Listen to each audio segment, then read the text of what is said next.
welcome back, everyone. Welcome, Stephanie, to our podcast. This is Stephanie Golder from the Pennsylvania College of Technology.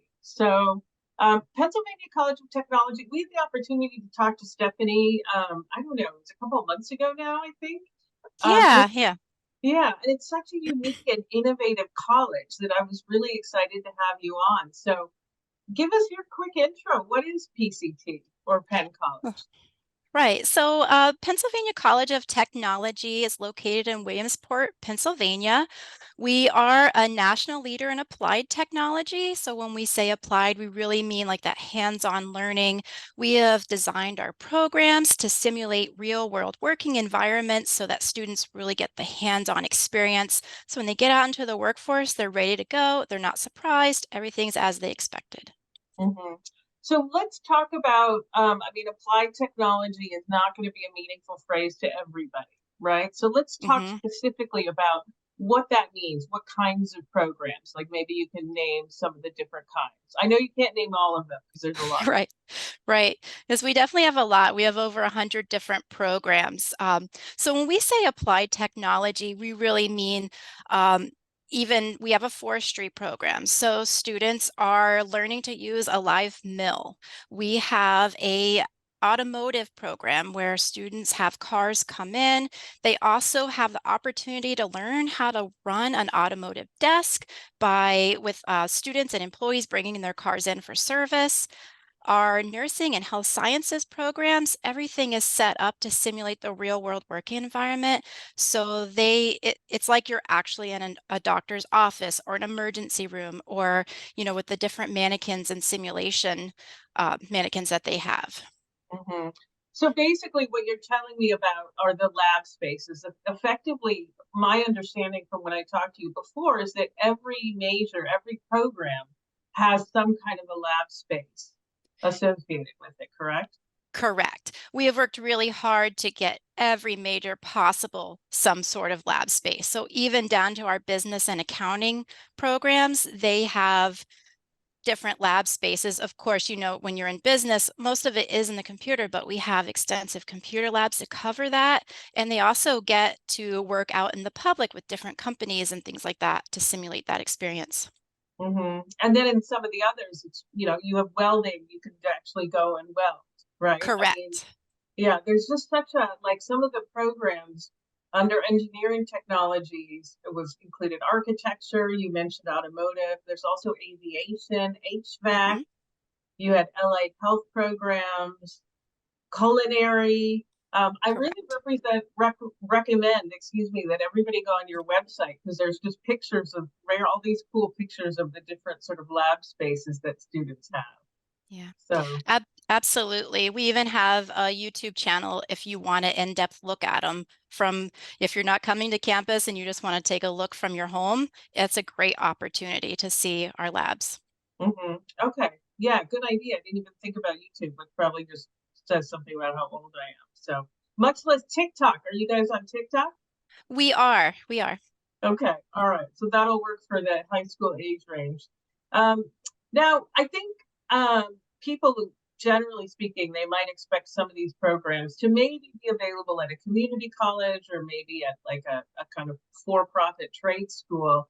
Those kinds of places typically, although this isn't always true, don't offer housing, don't offer the traditional college experience. So I was hoping you could talk a little bit about that traditional college experience that is offered at your school. Sure. Yeah. So just like a lot of other technical schools, we do offer a lot of those trades. But like you said, we have housing options for students. Right now, we are completely full. We have so many students living on campus, completely full. We also have like student engagement. So not only can you come learn a trade, but then you can get that traditional college experience by living on campus, eating and dining facilities, participating in student engagement activities and organizations. Hmm hmm And you even have study abroad, I believe, correct? Yeah, that's right. So we do have study abroad activities and opportunities for students. One thing that I think is really unique about Penn College is we offer smaller abroad trips. So we call them global experience opportunities. A lot of our students don't want to travel for a whole semester like a typical study abroad, but they Mhm, want that experience. So we have each year several different 14 to 16-day trips for students. They've gone to Italy, Spain, Europe. I know the nursing students every year they go to Guatemala. So mhm, there's a lot of different opportunities for students. And then some that aren't even that far. Our culinary students, they go to the Kentucky Derby every year. So they get that experience too. mhm. And I know that you have a capstone project. Is that, I think that every major has to do a capstone project. Is that accurate? Yeah, just about every major would have to do that, some sort of capstone project. I think that some of them integrate um, internships in that and everything, but there is some sort of project. Hmm. Okay, so the project could be some sort of, I mean, would you even have like traditional research papers, or would it kind of, would it always be, there'd always be some sort of hands-on component to it, I imagine. Correct. So even each year our architecture students, they make chairs out of cardboard. So that's a big project for them and they display them and people even sit on them. They hold and they're working chairs. So then they learn all those types of things. They put together everything they've learned throughout the semester or year, and then they put it together to create these different projects. Hmm. Um, What would be a capstone project for culinary arts, for example? So the culinary arts, I don't have an exact detail for you on what their capstone project would be. I haven't really investigated that a lot, but I do know that every student has to do an internship, and I think a Mhm. lot of it would play into that. Yeah, yeah. Sorry, I know it's 100 programs and you can't possibly know the details of 100 different programs. So, but I just thought the idea of the capstone project was really useful. And it sounds like, I mean, we all know that internships are incredibly valuable when it comes to getting jobs. And it just sounds like every student is going to have the kind of work experience that they need to put on their resume to go out into the work world, correct? Yeah, absolutely. If a student is interested in an internship, there's internships available. Of course, they have to do their part and, you know, advocate for themselves, but we work very hard to make as many opportunities available as possible. Mhm. Now, when I had the virtual tour, I believe that our student, I wish I'd written it down, but our student tour guide, she started by getting an associate's degree in one area, and then she kind of even moved into another area to get her bachelor's degree. And so I wanted to kind of ask you about the flexibility of, because I think students might think, oh, if I start in engineering, I have to stay in engineering, or if I started welding, I have to stay in welding, or talk about how students might move through the curriculum and make it work for them. Yeah, so students do it all the time. They really think they love something, they've done their research, they start and maybe they want to make a switch. They do a major change, and then most of their general education courses will transfer over. Now, because we are so hands-on and we have that, the applied approach, there's some courses that wouldn't transfer. So if you're an electrical student transferring to culinary arts, there's some courses that aren't going to transfer. But we also have programs that have a nice, easy flow. So there would be an associate, and then they could flow very easily into a bachelor's degree. Or if they've earned their associate, we've created a program that's called Applied Management. So it's an additional 2 years. They get a bachelor's degree, and then they have that management aspect behind their associate degree. Okay, so maybe they get an associate's degree in something like HVAC, but then they add the management component onto it. Is that kind of what? Yes. Okay, okay. So that's really exciting. So I think especially if a student wants to run their own business and not work for someone else, the management is going to be extremely helpful, I'd imagine. Yes, absolutely. And I've also, as the admissions counselor for re-enrolled students, I've run into a lot of students who say, I got my associate, I am up for a promotion, but I don't have a bachelor's. So then they'll start that program and be working on their bachelor's to make them more attractive for employers and for promotional opportunities. Hmm. So this is interesting too. It sounds like it's a very flexible college if someone is already working. So you can be the traditional student, kind of 18 to 23, Right. but you've got these students re-entering who are full-time in the workforce. What does the college Mhm. do to make that work for those students? Yeah. So typically the students who are reentering are doing something, maybe applied management, just like that. And that one has a online component. There's also a wide range of class offerings. So some could be in the morning and some could be later in the night. I know as a student here, I had children, and many times I was at the college till 10:30 at night because I would Mhm, come after my husband would be home from work. mhm, So there's a lot of different opportunities. Now, I will say that some programs are more flexible than others.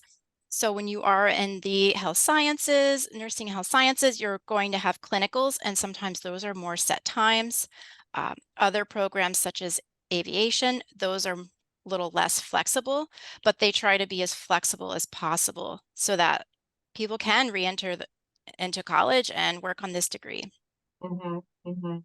Yeah, I really like the flexibility and how you had formulated so that students really could build on it.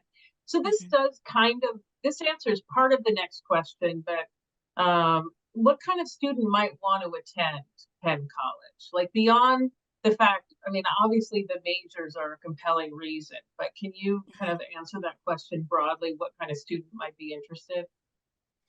Yeah, so of course, like you said, our majors, we offer a lot of those technical degrees that are really needed out in the workforce right now. But we also get a lot of transition from students who are in um, technical schools or vocational schools in education. There's a nice pathway for those students. Local students really, they like the proximity to home. We're 3 hours from major cities like Philadelphia, New York, Hmm. Maryland. So that opens a lot of opportunity for those students too to get this education, get the traditional college experience, but then still be close enough to home or anything they might want to do for the most part. Yeah. I think I remember, and I apologize for bringing up competitors, but I asked you if you had any competitors in the educational space, and you said not really. It's more students who might want to go straight into an apprenticeship. Is that correct? Yeah, a lot of times it does seem like our biggest competitor is the workforce. There is another college nearby that offers up to associate programs, and sometimes they could be considered a competitor, but we're really the only ones in our area that have the traditional college experience mixed with a lot of the technical programs that we have. Hmm. And I think that's really important. And you're probably going to be, I mean, compared to say getting an apprenticeship, which I think is a wonderful and valuable Mhm. pathway, but they can't tack on the business degree on top of that the way they can for you with Correct. your Correct. program. Yeah. Right. So, does your school offer master's degrees? I mean, I know it's called a college, but how far up do the degrees go? Mhm. So we currently have two master's degrees. We have a master's in nursing education, and then we have a master's in physician assistant. Hmm. Okay, a lot of interest in those programs for sure. Yes, So, definitely. okay. So, how can a student apply to Penn College? Great. A student can apply. So if you're a first year or transfer student, you can apply using the Common App, or you can go right onto our website. And typically, I recommend if you're applying to several different schools, go ahead and take advantage of the Common App. It allows you to apply to multiple schools at one time. If you're only applying to a handful and maybe you don't want to set up your Common App, you can go right onto our website, www.pct.edu, click Admissions and Aid, open the admissions process, and then there's access to our applications. And they only take students about 10 to 15 minutes. Mm-hmm. Yeah, and we talked about this last time. It's a pretty basic application. Right. You do have a very high admit rate, but that doesn't mean a student can necessarily get into every program, correct? So how would that work if you had a student who, say, wanted engineering or like a very math intensive program, but their math grades maybe weren't as strong or they didn't have all the prerequisites?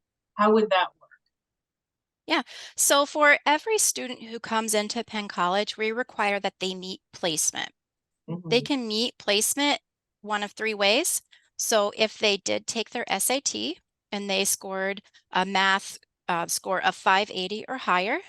If they've taken a college level class that is approved, they could meet placement. And then we offer our own placement exam. They can do it from home. It's online. There's two sections. One's 35 minutes, one's 45 minutes. We give them a practice test first. They kind of get a feel for what we're going to ask. And then we have faculty who review those scores. And then they also compare them to their transcripts. So if they see, you know, this student did really well in their math classes all through high school, and for some reason the test didn't match up, they'll take into account both of those because we know not everyone is a great test taker, and sometimes that can be um, hard for students and a little daunting.